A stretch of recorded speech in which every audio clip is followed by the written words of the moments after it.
The summer sun beat down on the small coastal town of Pine Harbor as the Williams family's SUV pulled into the driveway of their vacation rental. After months of planning and a 6-hour drive, they had finally arrived at their destination for a much-needed week of relaxation.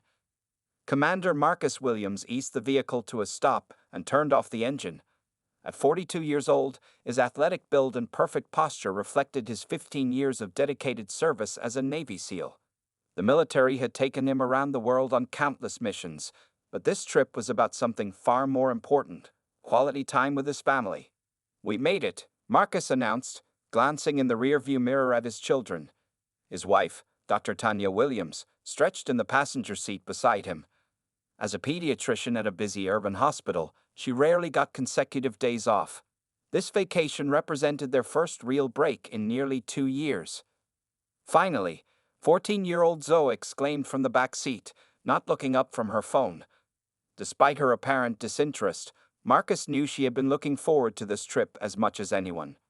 11-year-old Marcus Jr., MJ to the family, was already unbuckling his seatbelt and pressing his face against the window. "Can we go to the beach today, right now?" His enthusiasm made everyone smile. "Let's get settled first, buddy," Marcus replied, opening his door. The warm, salt-tinged air greeted him as he stepped out and stretched his back. The rental house was exactly as pictured online, a charming blue 2-story cottage with white trim and a wraparound porch, just 3 blocks from the beach. As Marcus unloaded their luggage from the trunk, he noticed a neighbor watching from across the street. The older man stared for a moment before turning away without a wave. Tanya noticed it too. "Friendly," she muttered as she grabbed a cooler. "Maybe he's just curious about the new arrivals," Marcus replied with a shrug. After years in predominantly white environments in the military, he had learned to give people the benefit of the doubt. Inside, the house was bright and airy, with large windows and beach-themed decorations. The kids raced through the rooms, claiming their beds and exploring every corner. "This place is perfect," Tanya said, wrapping her arms around Marcus's waist and resting her head against his back. "You did good, Commander." Marcus smiled. Mission accomplished. He turned to face her. "Why don't we unpack, then walk down to that little market we passed? We can get supplies for dinner and check out the beach afterward." Within an hour, the family had organized their belongings and changed into casual clothes.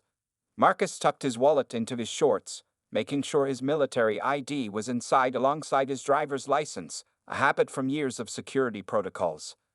"Let's roll out, troops," he called up the stairs, using the same phrase he'd used since the kids were toddlers. As they stepped outside, the Williams family felt optimistic about the days ahead. The small town seemed peaceful, with its quaint shops and friendly-looking cafes. Children rode bikes along the sidewalks, and couples strolled hand in hand. What the Williams family couldn't know was that their perfect vacation was about to take a devastating turn, one that would test Marcus's training and patience in ways that no military mission ever had. The Williams family strolled down Pine Harbor's Main Street, enjoying the charming seaside atmosphere. Shop windows displayed beach toys, souvenirs, and local artwork. The air smelled of salt water mixed with the sweet scent of ice cream from a nearby parlor. "Can we get some ice cream after shopping?" NJ asked, tugging at his father's hand. Marcus smiled down at his son. "Let's get our groceries first, then we'll see." They entered Harbor Market, a local grocery store with colorful awnings and wooden crates of fresh produce outside. Inside, the store was small but well-stocked. Tanya grabbed a basket and began selecting fruits and vegetables while Marcus headed toward the meat counter. "Zoe, help your mom pick out some breakfast items," Marcus instructed. "MJ, you're with me. We need to find some good steaks for the grill tonight." The family split up, moving through different aisles.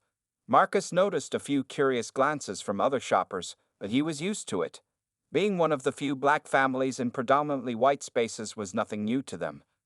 At the meat counter, Marcus was examining some ribeye steaks when he felt his son tense beside him. "Dad," MJ whispered, his voice tight with alarm. Marcus looked up to see 2 police officers entering the store.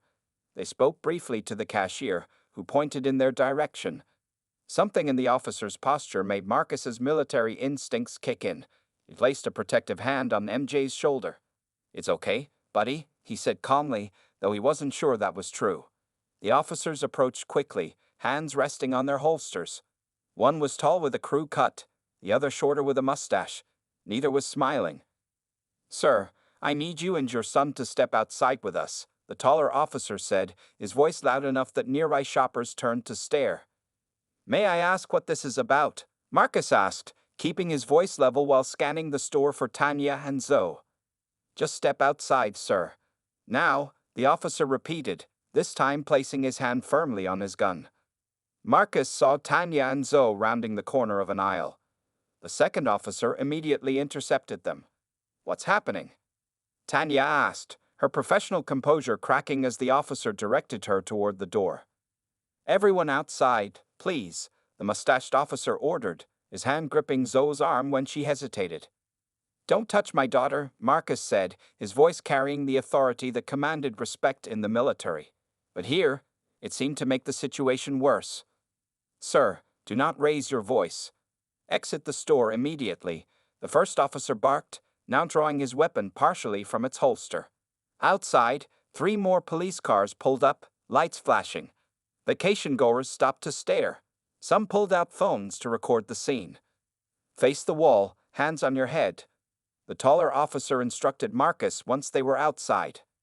"Please, at least tell me what's happening," Marcus said, complying while keeping his eyes on his frightened family.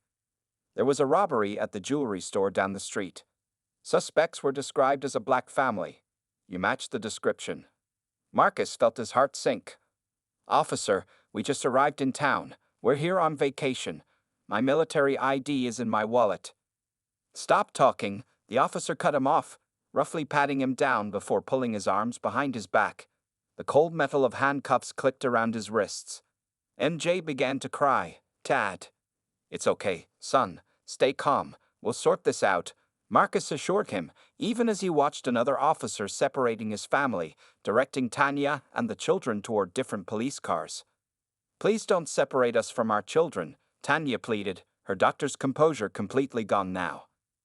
From across the street, the neighbor who had watched them arrive was pointing at their rental house, speaking animatedly to another officer. As Marcus was guided toward a police car, he caught a fragment of conversation between 2 officers. "Sure these are the ones? They don't really fit." "Dispatch said a black family. They're the only ones around here right now. Better safe than sorry."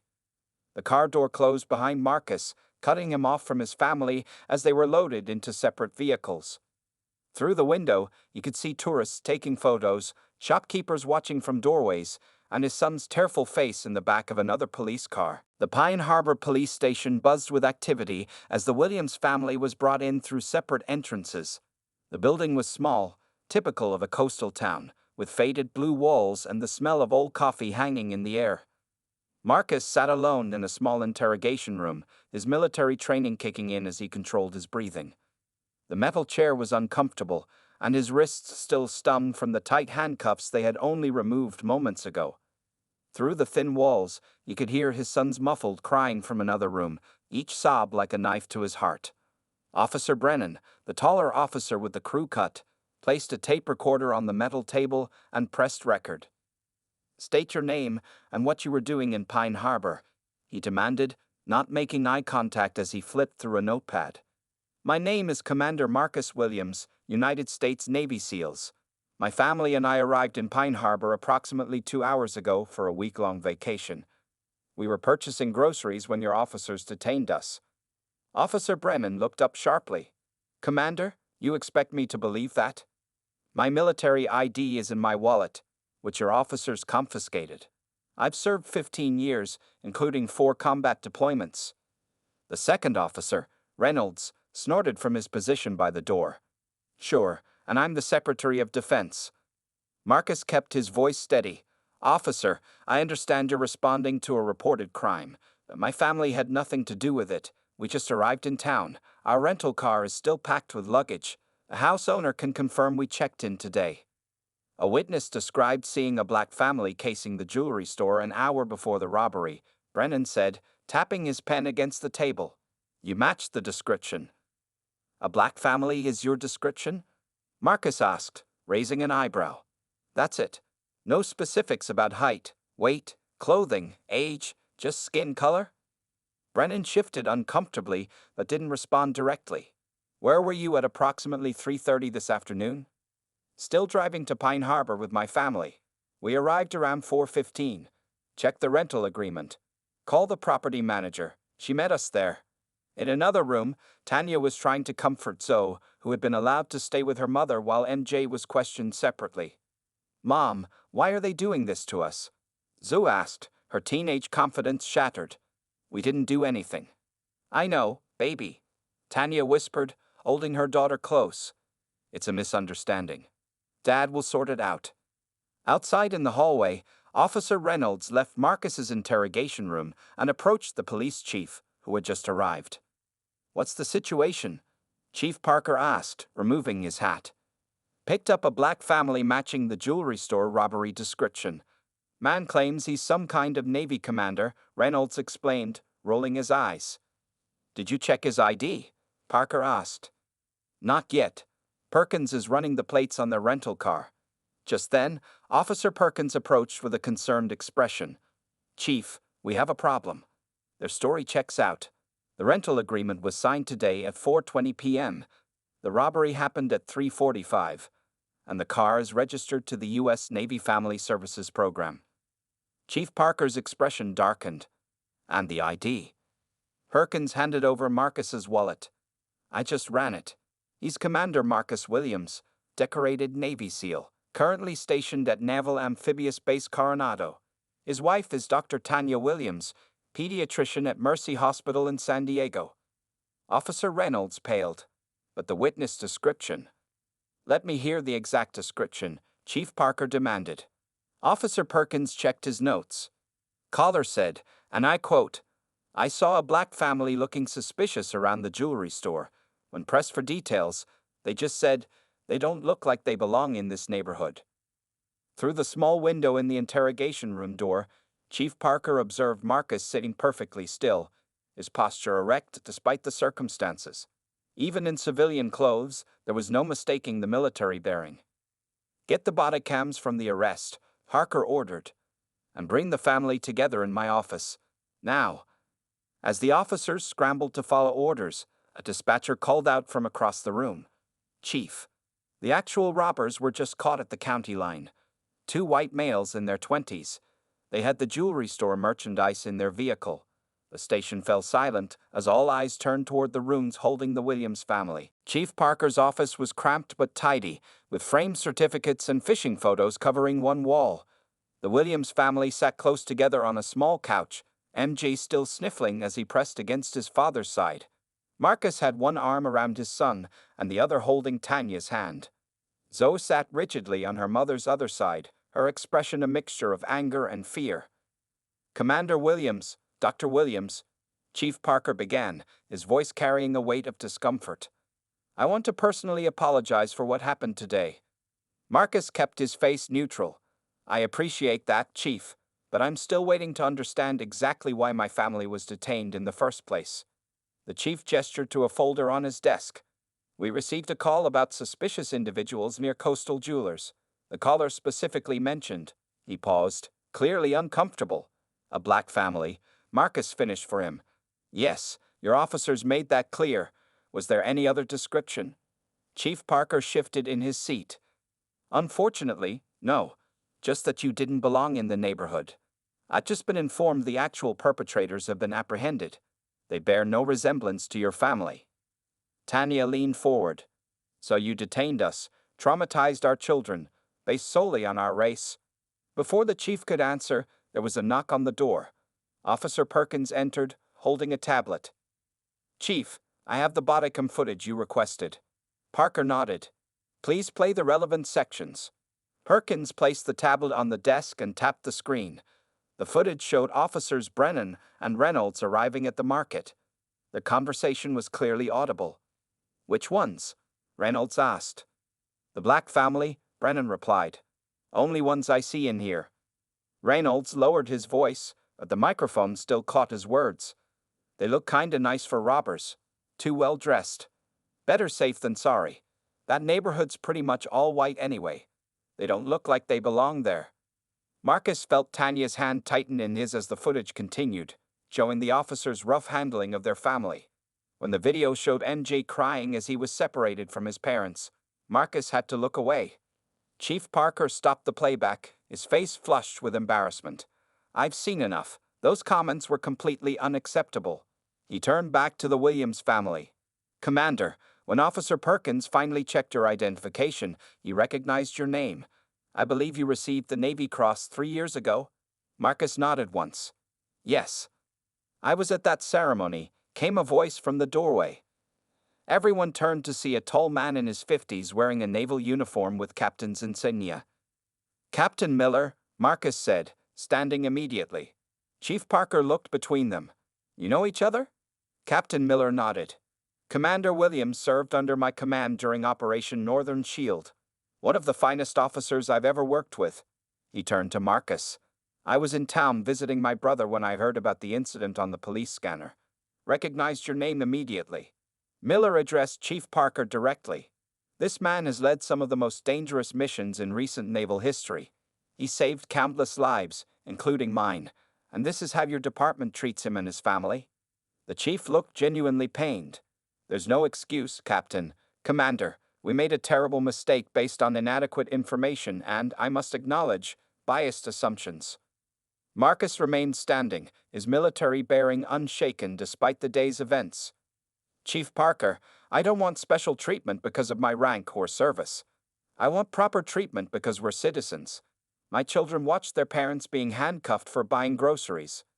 Captain Miller placed a hand on Marcus's shoulder. "I've already contacted the Naval Legal Office. They're standing by if you need them." Chief Parker stood. "That won't be necessary. I'm releasing you immediately with a formal apology. We'll be conducting a full investigation into today's events, and the officers involved will face disciplinary action." He handed Marcus back his wallet and car keys. "Your vehicle has been brought here from the market. We've also collected your groceries." Marcus looked at his family, Tanya's exhausted eyes, Zoe's tense posture, MJ's tear-stained face, and knew that no apology would erase what they had experienced. "Thank you, Chief," he said quietly. "But this isn't over." The evening sun cast long shadows as the Williams family drove back to their rental house in silence. The police station was behind them, but the weight of the day's events hung heavy in the air. Marcus gripped the steering wheel tightly, his knuckles almost white, as he tried to process everything that had happened. Beside him, Tanya stared out the window, occasionally making notes in her phone. As a doctor, she was trained to document everything, and now she recorded times, names, and direct quotes while they were still fresh in her mind. In the back seat, Zoe had her earbuds in, but no music played. She simply wanted to block out the world. MG leaned against her, finally asleep after crying himself to exhaustion. "We should leave," Tanya said suddenly, breaking the silence. "Go home. This vacation is ruined." Marcus pulled into the driveway of their rental and turned off the engine. For a moment, they'd all just sat there, reluctant to move. "Let's talk about it inside," he finally said. As they entered the house, the cheerful beach decor that had seemed so welcoming just hours ago now felt hollow. Their half-unpacked suitcases remained where they had left them, a reminder of how quickly their plans had fallen apart.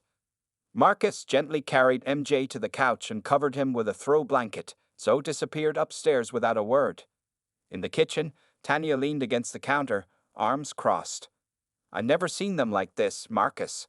Zoe won't even talk, and MJ." Her voice broke. He kept asking what he did wrong. Marcus pressed his palms against the cool countertop, head bowed. After facing enemy fire and leading missions in the world's most dangerous places, he had never felt so helpless as he did watching his children being pulled away from him. "I know what you're thinking," Tanya continued.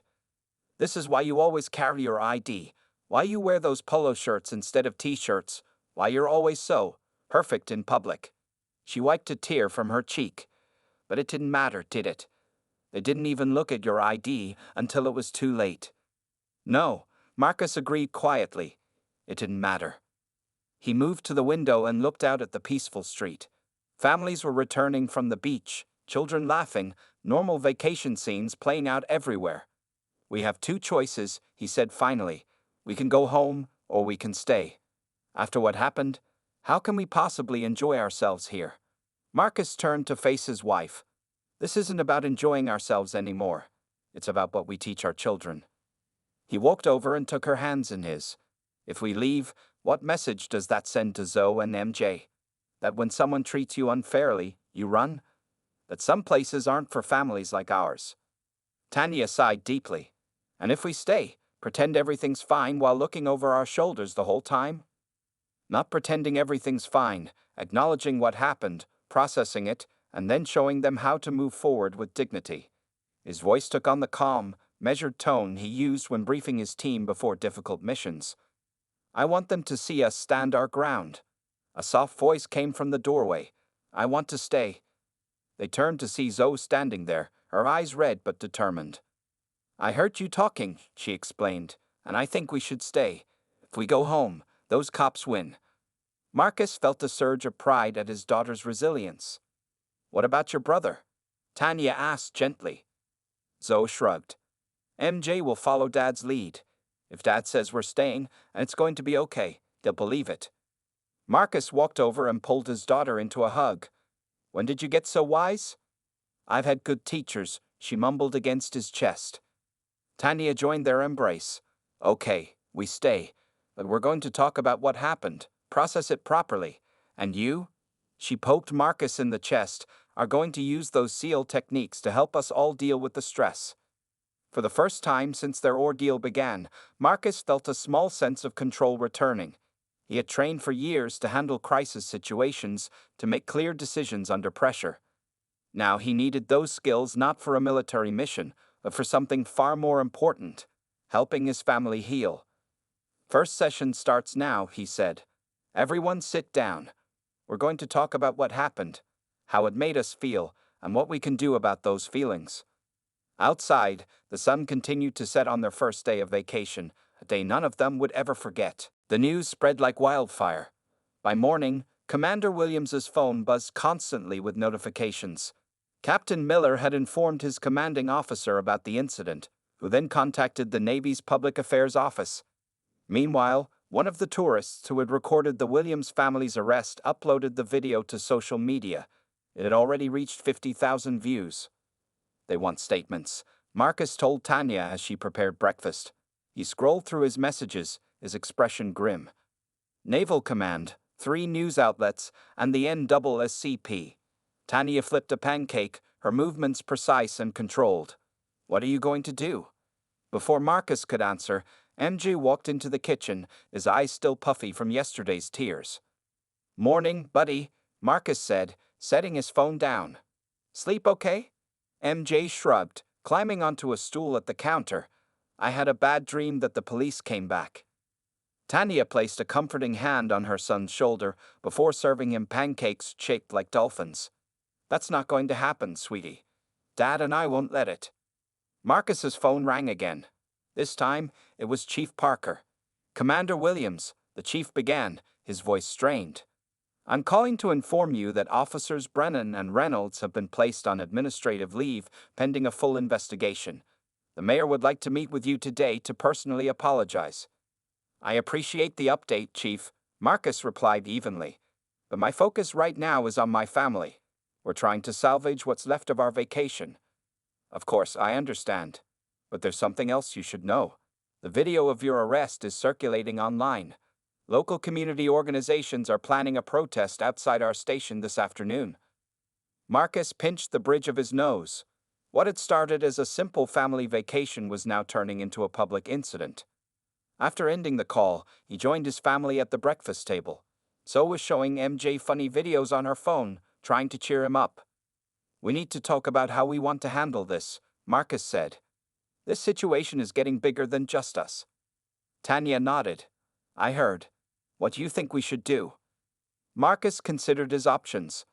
Throughout his military career, he had always preferred action over words, direct solutions over public statements.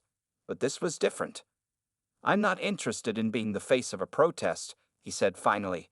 But I can't ignore what happened either. Those officers acted on bias, and it hurt our family. What if it had been someone without my connections, without Captain Miller showing up? So what's the plan, Commander? Tanya asked, using his title the way she did when she wanted him to take charge. We file a formal complaint. Thorough, detailed, professional. We request specific changes to training and procedures, and we do it through proper channels, without seeking publicity. And the media calls? Tanya pressed. We decline interviews, at least for now. This isn't about public outrage, it's about real change. Zoe, who had been listening quietly, spoke up. But Dad, doesn't public pressure help make change happen faster? My social studies teacher says that's how civil rights progress works. Marcus smiled at his daughter's insight. You're right, Zoe. Public awareness is important. But in this case, I think I can be more effective working within the system I know. Later that morning, while the children played on the beach under Tanya's watchful eye, Marcus sat on the rental house porch and made a series of calls. First to his commanding officer, then to a Navy lawyer he trusted, and finally to a civil rights attorney recommended by a fellow officer. As he worked, Marcus noticed several neighbors watching from their porches or windows. Word had clearly spread about who he was and what had happened. An elderly woman from across the street approached slowly, carrying a plate of cookies. "Commander Williams?" she asked hesitantly. "I'm Martha Grayson. I wanted to say how sorry I am about what happened to your family. My late husband was Navy too. This isn't what our town is about." Marcus stood and accepted the plate with a nod of thanks. It was a small gesture, but it reminded him that individuals weren't defined by the actions of those in authority. It was the systems and training that needed to change.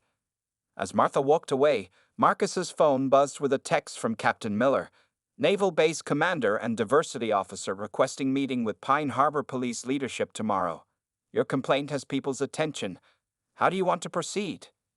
Marcus smiled slightly. Sometimes the uniform did matter after all. 3 days into what should have been a relaxing vacation, Marcus sat in a conference room at Pine Harbor City Hall. The wood-paneled walls were decorated with photos of fishing boats and coastal landscapes.